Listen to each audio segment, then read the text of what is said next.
All right, so our objective today is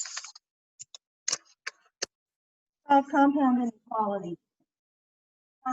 We're going to be working, let's see, am I in this Zoom? Is it recording? Do I have anybody joining in? No, not yet. Okay. So you're going to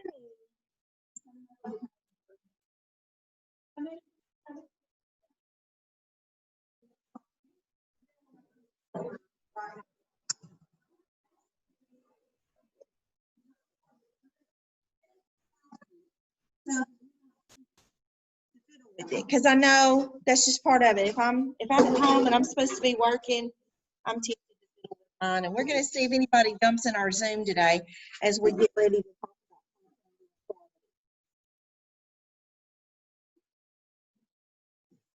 so at the top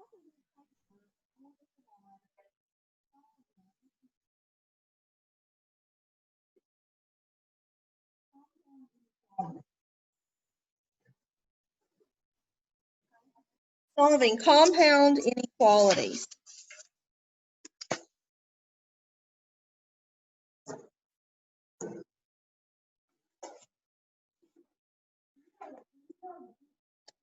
There is, it's over there on the other side of this bookshelf.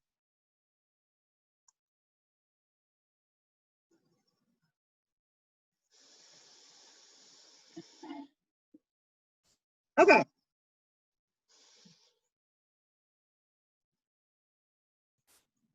Example 1, write this one down.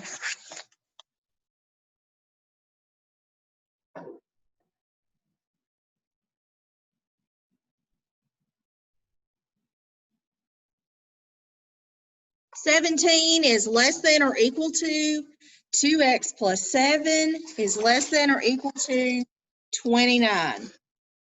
Okay. Step 1.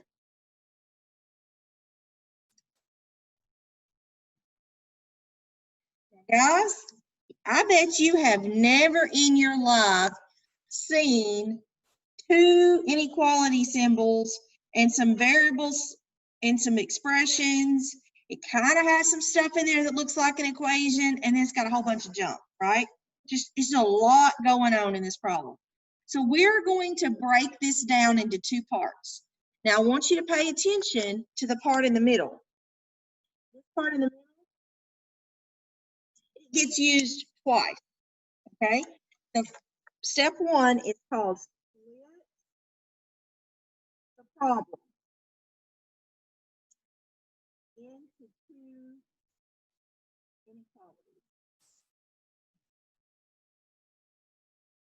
Split the problem into two inequalities.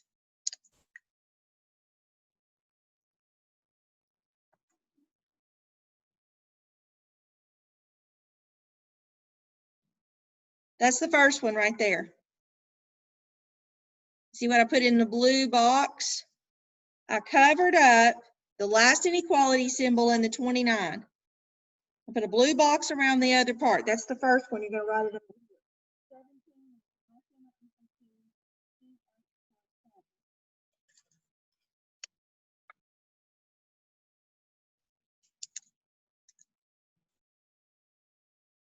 Now remember, the highlighted part gets used how many times? 2 times. So here's my green box. Okay, so all I did for that green box is I covered up the inequality symbol at the beginning and the number behind it.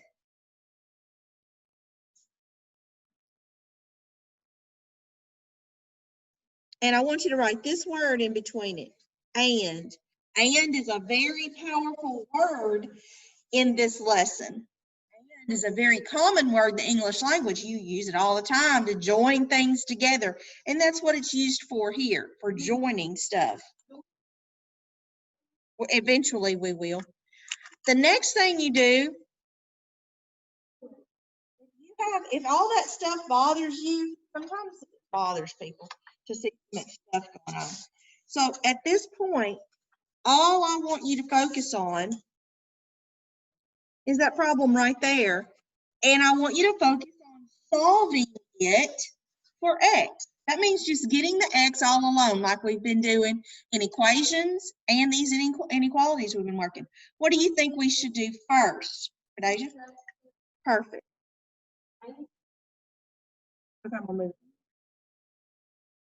When you subtract 7, this goes, yes, ma'am.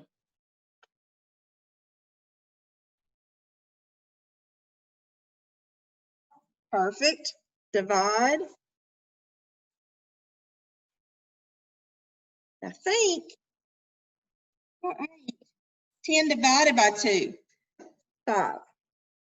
Okay. Does anybody have a question on solving that inequality? We good? Okay. So now, if all of that stuff bothers you, I'm going to cover it up, and we're just going to look at 2x plus 7 is less than or equal to 29. Yes, ma'am? Perfect. Subtract 7 from both sides. When we do that, what do you got here? 2x is less than or equal to 22. You divide it. So x is less than or equal to 11. Okay. I want you to put that word right back in here.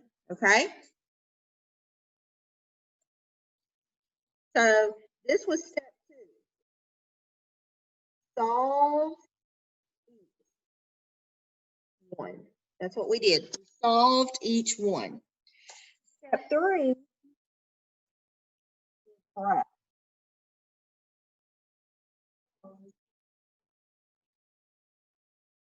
Graph the solutions. Okay.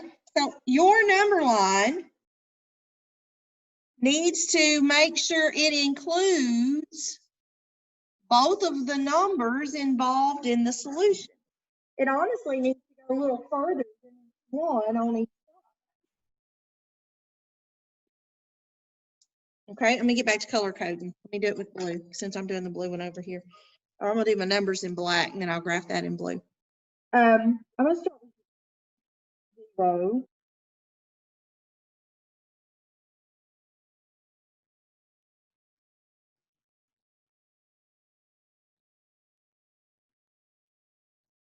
Okay. So I got my blue marker. I'm going to handle the blue part first. Tell me what you know that you need to do about this part right here.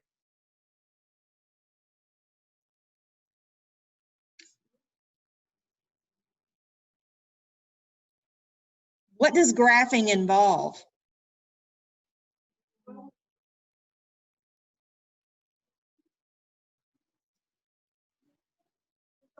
A circle. What kind of circle?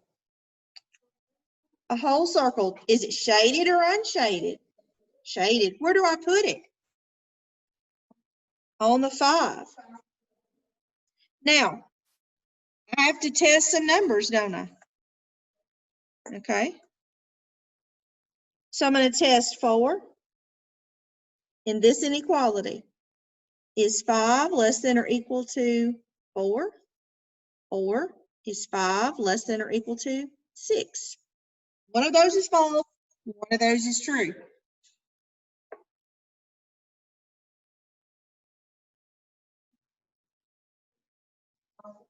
This one's false, this one's true.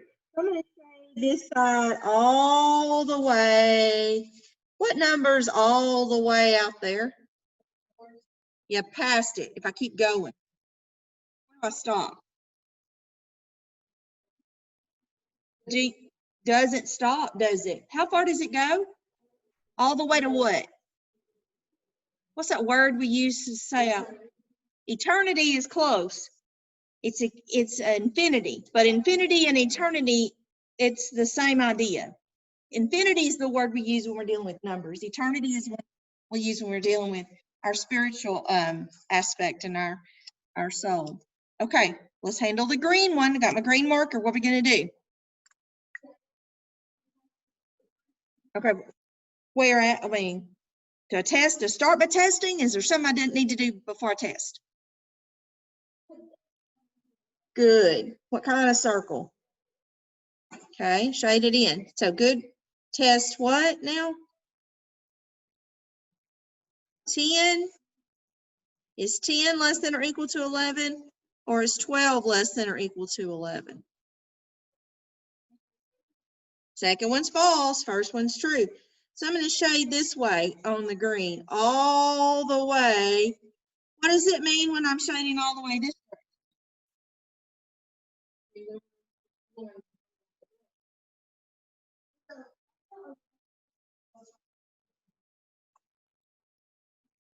No, I got to write it just like this. I put the number 10 in place of X right there. Out there, they call it negative infinity. Okay, they call it negative infinity. Now, what part is the solution? Because remember, it had this word and in there. So what does that mean?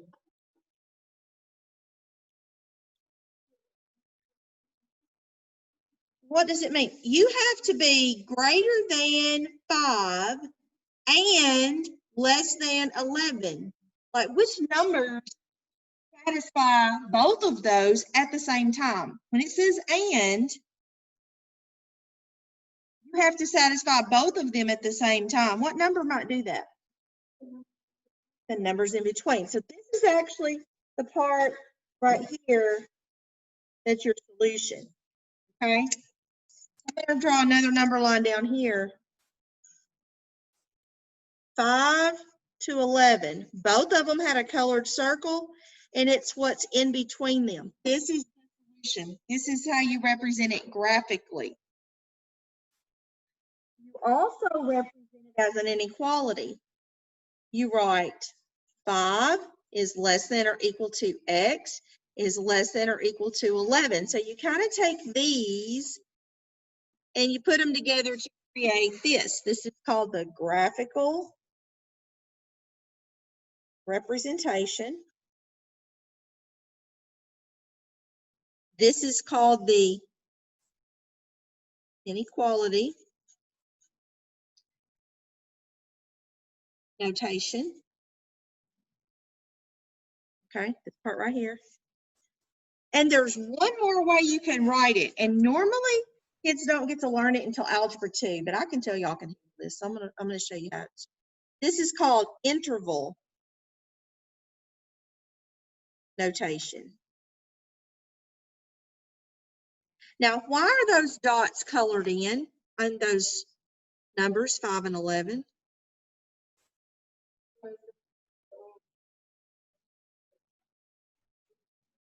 Yeah, why didn't you leave them open? Okay, so this is another piece of less than or equal to. Every number from 5 to 11, and both of them have brackets on them. If your dot was not colored in, you wouldn't use a bracket, you would use a parenthesis. Now, y'all, I'm not going to spend a whole lot of time talking about interval notation because it honestly is an Algebra 2 skill. And I don't want you to get it confused with ordered pairs. But you could have interval notation that had one parenthesis and one bracket. So I'm going to show it to you just enough that you've kind of seen it, okay? So, yes, ma'am. 11th grade. Yeah, geometry will be next. Okay, we got one more example to do. That was one problem. So you're not going to have a whole lot of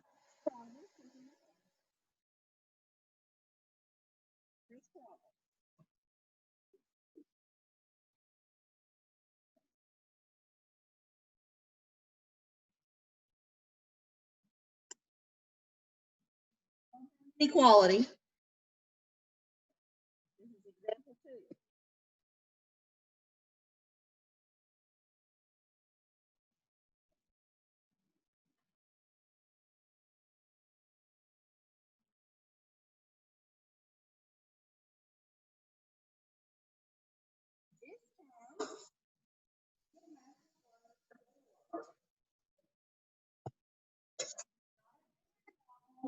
It's an OR problem.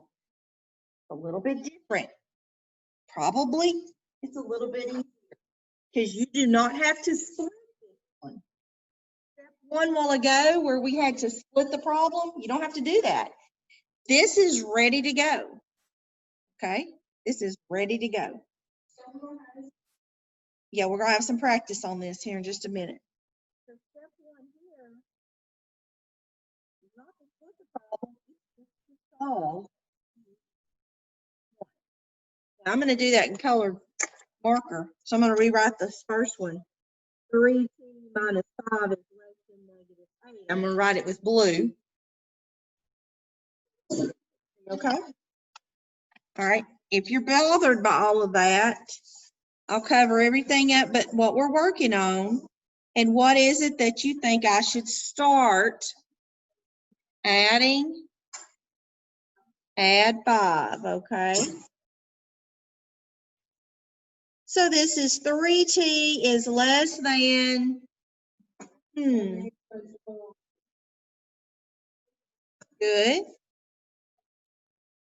What do you think the next step would be? Dividing by 3.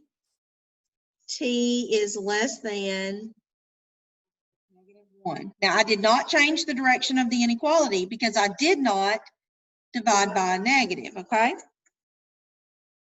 That's the blue one. I'm going to do the green one. It says 2t plus 5 is greater than or equal to 17. Okay, I'm going to cover everything up except the stuff I'm working on. Okay, I'm ready. She said subtract 5. Very good. 2t greater than or equal to 12. Good. 12. Divide by 2. Okay, so I got that done. So that's pretty easy for y'all, right? Okay, I'm going to give you a pause moment. We've solved, and I'm going to go back and I'm going to put the word between here. The word is or. The word is or. So we solved, and after you solve, step 2 is to graph. So,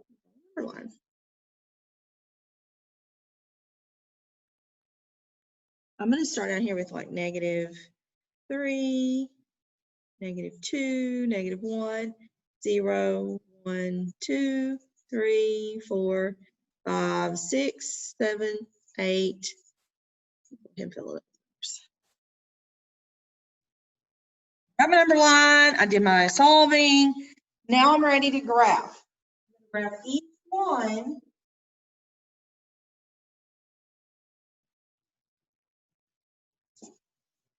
Separately. Tell me what you think we should do first.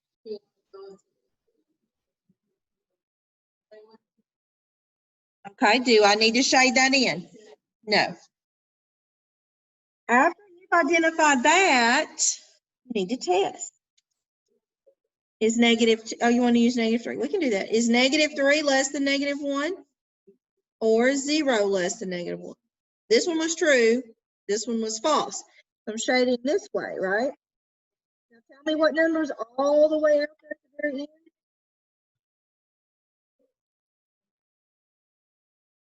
How far is this going to go? When you shade that arrow, negative infinity is way out here. Y'all know what that looks like? Have you ever seen it before? The negative side? Sideways 8. That's a negative infinity. Several years ago, infinity jewelry was popular.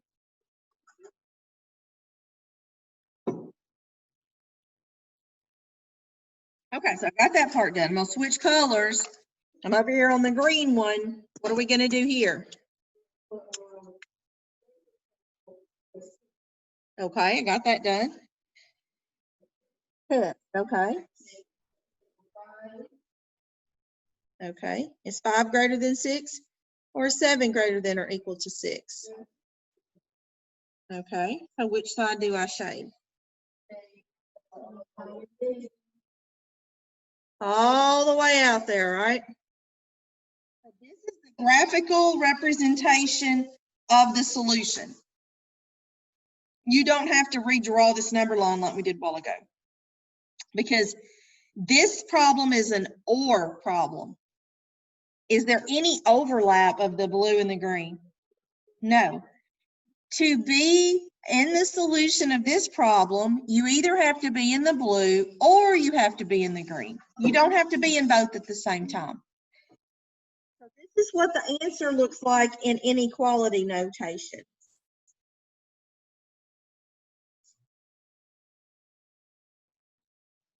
T is less than -1, or T is greater than or equal to 6. This is inequality notation. It looks just like this. Interval notation.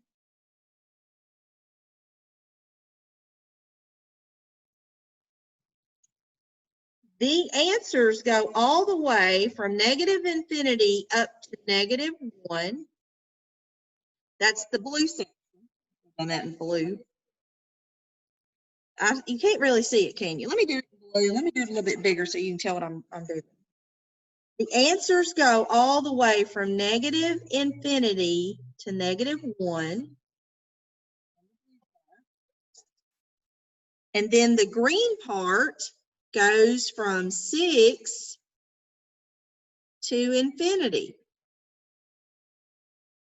And between them, when you have an OR problem, between these two, you put a U and it says union.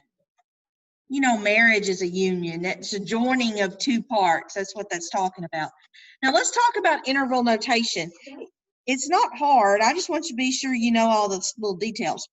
Rule number 1, never put a bracket around infinity or -infinity. So that's why you have parentheses there. Why do you think there's a parenthesis on the -1, but then on the 6, there's a bracket? It doesn't have anything to do with being positive and negative, but I'm glad you said that because that gave me an opportunity to clarify. It's not because it's positive and negative. That's not it. Look at the circles. The circles, one's shaded and one's not. If it's shaded, it has a bracket. If it's open, it has a parenthesis, okay? All right, in your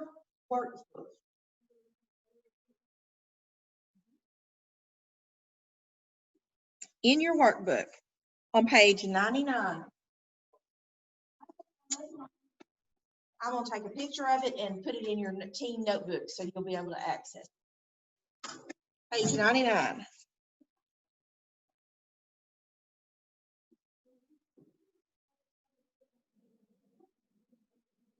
Yeah, but don't do it now because I'm still recording. So many secrets leaked out of here, you know. I need you to do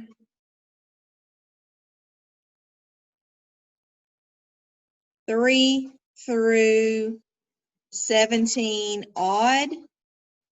This interval notation down here, I'm going to do number 13 for you. Write the interval as an inequality. So 13 says -1 less than x less than or equal to 10. Why do you think I put a less than sign here? It's got a parenthesis. And why do you think I put less than or equal to? It's open. Okay, let's do number 15. It's got two parts. Means it's going to be, look, it already has the word in there. What's the word say? Or. 0 all the way to -infinity. That means x has to be less than or equal to 0. Why did I put less than or equal to? And it's got a bracket. Or goes from 5 all the way to infinity. Or x is greater than 5, not greater than or equal to, just greater than. Uh-huh.